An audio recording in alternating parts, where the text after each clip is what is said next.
Thanks for watching Coin Collecting Fun, the king of hobbies and the hobby of kings.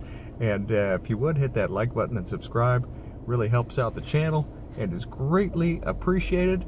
And before we start today's video, just wanted to do a big shout out to Silver Vessel. He's actually the brother of Shiny Package. In one of the videos yesterday, I shouted out Shiny Package.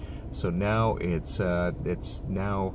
Silver Vessel's turn. So after this video is over, if you click on the video or the link below this video, and you can like his videos, subscribe to his channel, and tell him Coin Collecting Fun sent you. And now, take it away, Charlie. How you doing, all? This is another excerpt from Pourri by John Dolson. Let's get to it, eh? Why the pointy hat? It's probably not the biggest question facing the Catholic Church today, but it still deserves to be asked.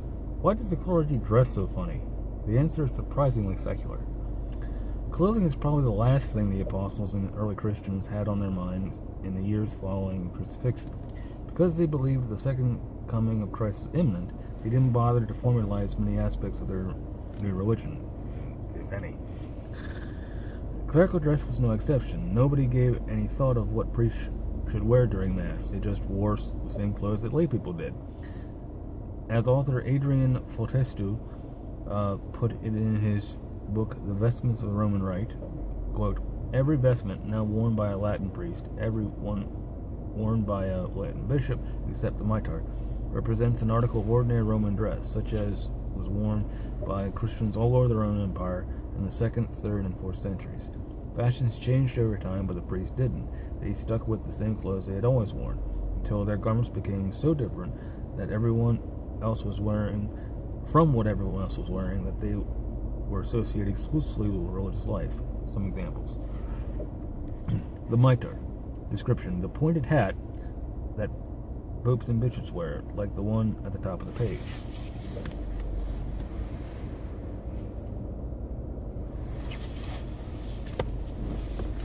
Fish away.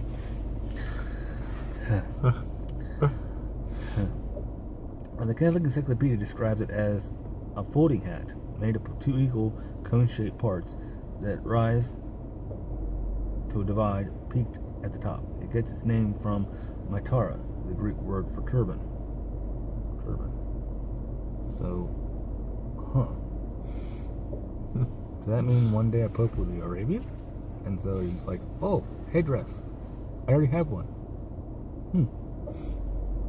I think, if I'm remembering right, I think one of our popes, maybe more than one, was Arabian. Interesting thought. Origin. Why does the Pope wear a pointy hat? To keep his head warm. To keep his head warm? Really? That's it? To keep his head warm. I've seen weirder dress. At least that's what it was in the old days. Much like today, the popes of antiquity were elderly men who needed protection from the cold, so they wore simple cone-shaped hats. The headgear of respectable men of the period. When they wore it outdoors, the hats didn't purely become ceremonial until much later. Historical note. The mitre started out as a short pointed hat, but by the 12th century it had grown much taller and evolved from the closed cone-shaped into the open two-pointed, one in front and one in back, version the popes wear today. The only difference, the popes of the 12th century wore theirs sideways. Sideways. Really? Are they trying to do a gangster thing or something like that? You know, like ball caps wear sideways or backward. You know, are they turn it backward? Are they trying to do a Catholic baseball league or something? Yeah, well, Pope, umpire, both dealing rules. So, interesting thought. Back to the article. With 1 point over each ear instead of front and back like we do today. This created a problem. The points reminded people so much of the devil that they became known as horns.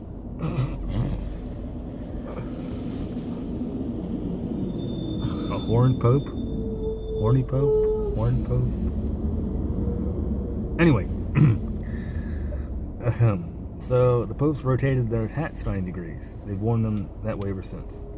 The alb, the floor-length white robe the priest wears over his street clothes during Mass. Origin, the alb is the direct descendant of the Roman tunic, a shirt-like garment that reaches all the way to the wearer's feet. It's named from tunica alba, which means white tunic in Latin. The cincture, description, the rope-like belt that priests used to tie the alb around the waist. Loose tunics, this is the origin, by the way. Loose tunics were the mark of uncouth foreigners, so basically barbarians.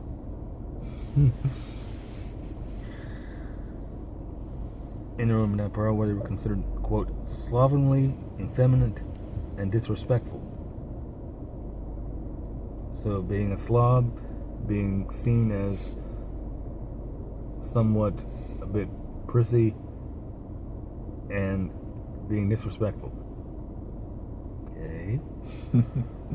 To wear the garment that wasn't gathered around the waist. People just used anything as belts, even rope.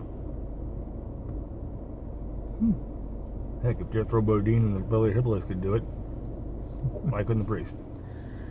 The stole, description, the scarf-like vestment the priest wears over the alb. Origin, magistrates and public officials from the Roman Empire wore stoles as a symbol of their authority. Priests wore them too, after the emperor converted to Christianity. The chasuble, description, the large outer garment the priests wear at Mass. Origin, the chasuble was the raincoat of the Greco-Roman world. Today's version is shaped like a poncho.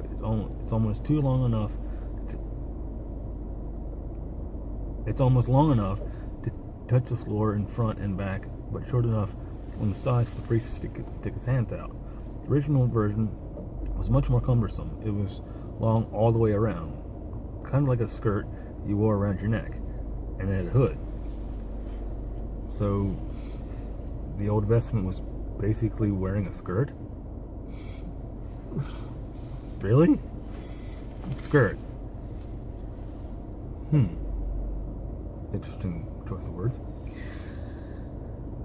It got its name from Cheluia. Pardon, need to pronunciation. Chasula, the Latin word for little house. Little house? I guess you were wearing so much damn material you could have made it into a house, but little house, okay. And was so bulky that a deacon had to stand behind the priest during Mass and gather the garment so it wouldn't fall over his hands. Probably also so he wouldn't step backward or step forward and trip over the darn thing. But let us continue. The Roman collar. Description. Nicknamed the dog collar because of its stiffness, the Roman collar is a standard street shirt for priests. Only the white part is called the collar. The black part is called a ribat. Origin. Originally, said Reverend Henry MacLeod in his book Clerical Dress and Insignia of the Roman Catholic Church, the Roman collar, quote, was nothing else than the shirt collar turned down over the cleric's everyday common dress in compliance with a fashion that began toward the end of the 16th century. For when the laity began to turn down their collars, the clergy also took up the mode. But that's only half the story. Ooh, there's more. The clergy also adopted the fad of lining their collars with fancy lace and needlework.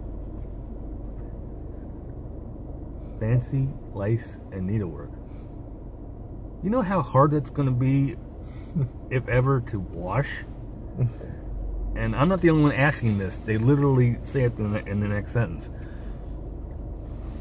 Which made them more beautiful, but more difficult to clean. Well, no duh. You know something that starts out white never ends white. You're going to get it dirty sooner or later. So you just say, let's simplify matters and not do all the elaborate crap, huh?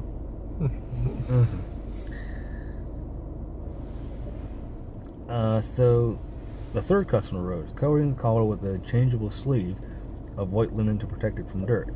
The modest-minded Pope Urban VIII banned the use of lace in 1624, but he didn't ban the protective sleeve. Thus, MacLeod said the narrow band of white linen used to protect the collar in the course of a few centuries became what was known today as the Roman collar. So next time you go to church, and you can ask the priest and or Monsignor, so why you dress so funny? In the most respectful tone as possible, because you go up to a priest or any person of the clergy and basically bust out with, "You look so funny, ha ha." It's a good way to get struck by lightning. Yeah, divine wrath of God, that kind of thing. The worst thing you can do is laugh at a man who's devoted himself to the church. Not a good idea. Not a good idea. Not at all. You're exactly right, Jared. Some of my listeners probably have distant, hazy, but very vivid memories of Catholic school with the nuns, and with the rulers and "Oh God, no!" Boom. This is basically what we've just read. Is why the priest and the Pope in particular dress the way they do. Hope you found it informative. More to come. Subscribe to Jared's channel. Punch the like button. And if you find it interesting, as I've said several times, buy this book. Great book. Pourri by John Dolson. If you're Catholic, you'll probably enjoy it and probably get a lot of stuff that you probably didn't know out of it. If you're non-Catholic, give it a whirl. It's something that would probably broaden your horizon. So we'll be getting going. Y'all take care and see you next time. Take care. Bye.